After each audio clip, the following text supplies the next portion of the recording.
এদের জন্য ভালো মায়ের ব্যবস্থা করা।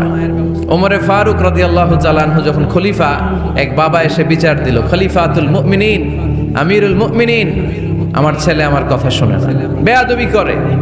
ওমরে ফারুক ডাকলেন, তুমি তোমার বাবার সাথে বেয়াদবি করো? এটা তো কবিরা গুনাহ, তুমি তো জাহান্নামে যাবে এরকম করলে।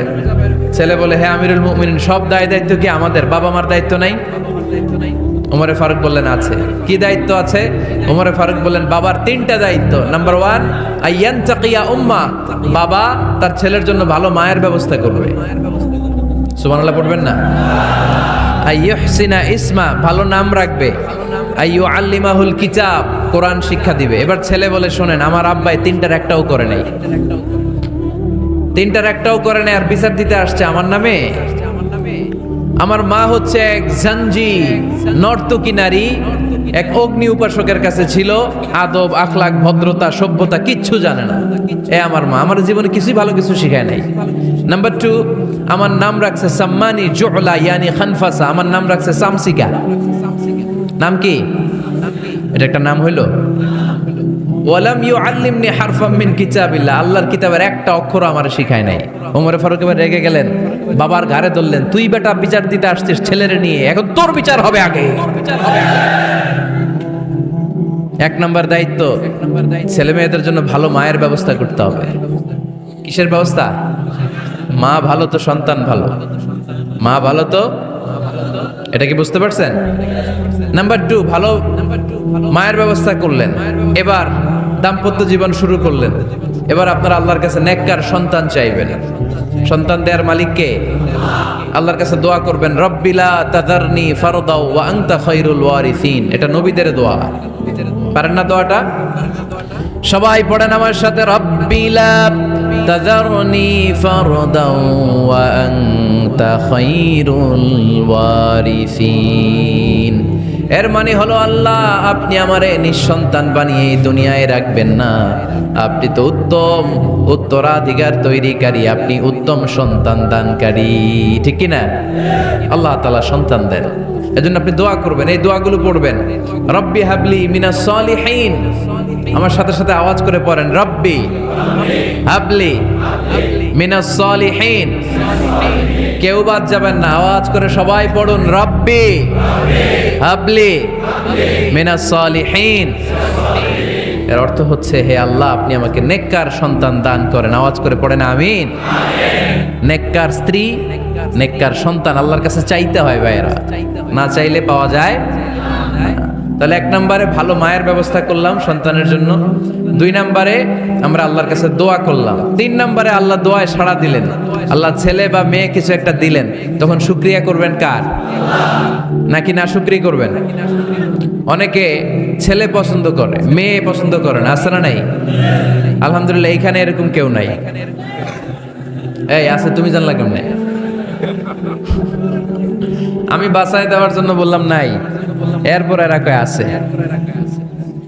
যদি কেউ থেকেও থাকে, চেঞ্জ ইউর মাইন্ড, আপনার মাইন্ডটা চেঞ্জ করেন। ছেলে হোক মেয়ে হোক, শুকরিয়া করবেন কার?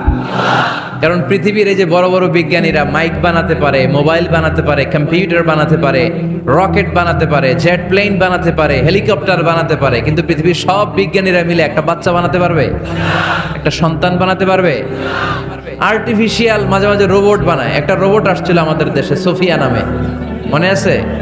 এরকম আরো ডেভেলপড রোবট তারা বানিয়েছে, কিন্তু এগুলোও কাজ করে না। এদিকে যাইতে গেলে মাঝে মাঝে ওদিকে চলে যায়। আর এগুলোর সিস্টেম সফটওয়্যার ভিতরে ঢুকাই দিতে হয়, সফটওয়্যারে যা, এর বাইরে কিছু বলতে পারে না। তাহলে গোটা বিশ্বের সবগুলো রোবট এক জায়গায় রাখলে আল্লাহর দেয়া একটা মানুষের ব্রেনের সমান হবে? এই পৃথিবীর সবচেয়ে পাওয়ারফুল কম্পিউটারের নাম হচ্ছে দি ক্রে 1 সুপার কম্পিউটার। আমেরিকার মিলিটারি বেজে বিভিন্ন ম্যাথমেটিক্যাল ইকুয়েশন ড্র করার জন্য এই কম্পিউটার তারা ইউজ করে।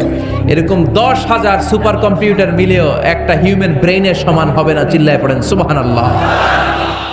তাহলে ছেলে হোক মেয়ে হোক, শুকরিয়া করব কার?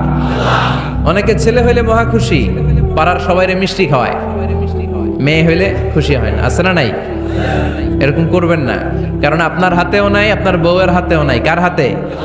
তো যেটা আল্লাহর হাতে, এটা নিয়ে আপনারা তো টেনশন কেন? আল্লাহর হাতে ছেড়ে দেন না। আবার অনেকে টানা ছেলে হইতেছে 1 2 3 4, খালি দোয়া করে আল্লাহ একটা মেয়ে দাও, মেয়ে দাও, পঞ্চমবারে হইছে আবার ছেলে।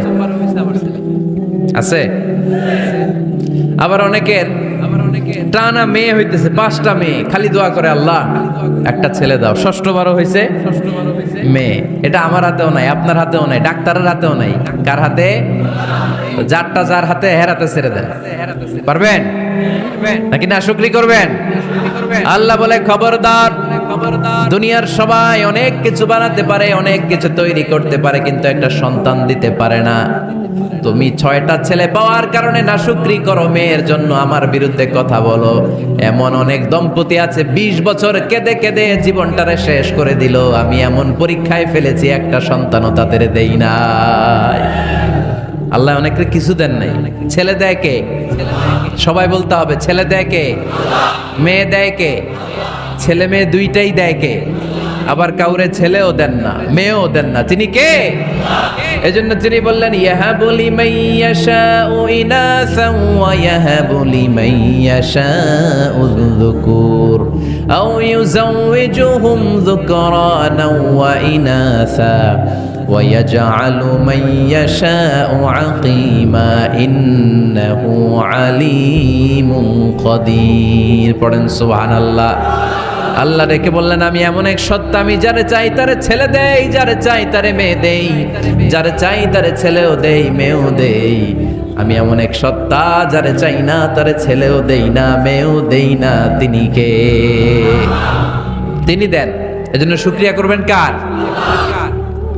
3টা চলে গেল, ছেলে হোক মেয়ে হোক, শুকরিয়া করুন। 4 নাম্বার, ছেলে দেখ মেয়ে দেখ, সন্তান হওয়ার সাথে সাথেই ছেলের কানে বা মেয়ের কানে আজান দিতে হবে। কে দিতে হবে? আজান দিতে হবে। দেন না আপনারা? দিবেন নাকি ইমাম সাহেব হুজুর আসবে তারপরে দিবে, বসে থাকেন? খতিব সাহেব হুজুর না আসলে তার আজান দেওয়া যাবে না, বড় হুজুর না আসলে তার দেওয়া যাবে না, এরকম না। মুসনাদে আহমদ ইবনে হাম্বলের হাদিস, ফাতেমা রাদিয়াল্লাহু তাআলা আনহার প্রথম সন্তান ইমাম হাসান রাদিয়াল্লাহু তাআলা আনহু, আল্লাহ রাসূলের নাতি ইমাম হাসান যখন জন্মগ্রহণ করলো, বিশ্বনবী নিজে এসে হাসানকে কোলে নিয়ে হাসানের কানের সামনে আজান দিয়েছেন।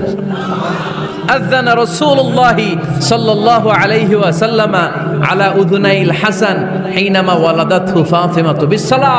বিশ্বনবী নিজে আজান দিয়েছেন। আজান দিতে পারেন আপনারা? পারেন না সবাই? আল্লাহু আকবার, আল্লাহু আকবার, আল্লাহু আকবার, আল্লাহু আকবার। পারেন না আজান দিতে? নিজের ছেলের কানের সামনে নিজে আজান দিবে। যদি নানা হয়ে থাকেন, নানা নাতির কানের সামনে যে নানাই আজান দিবে, চাচা যে ভাতিজার কানে আজান দিবে। আজানের জন্য বসে থাকা লাগবে?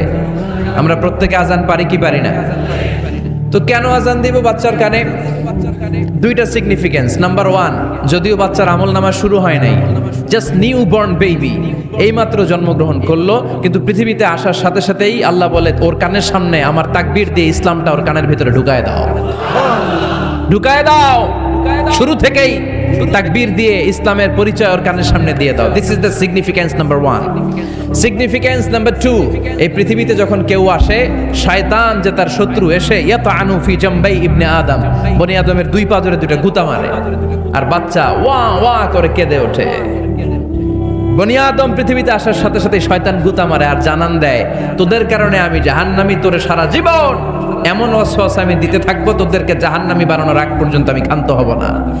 আমি যে দুনিয়াতে ওয়াসওয়াসার জন্য এসেছি, আমার উপস্থিতি, আমার অস্তিত্ব আমি জানান দিলাম। গুতা মারে।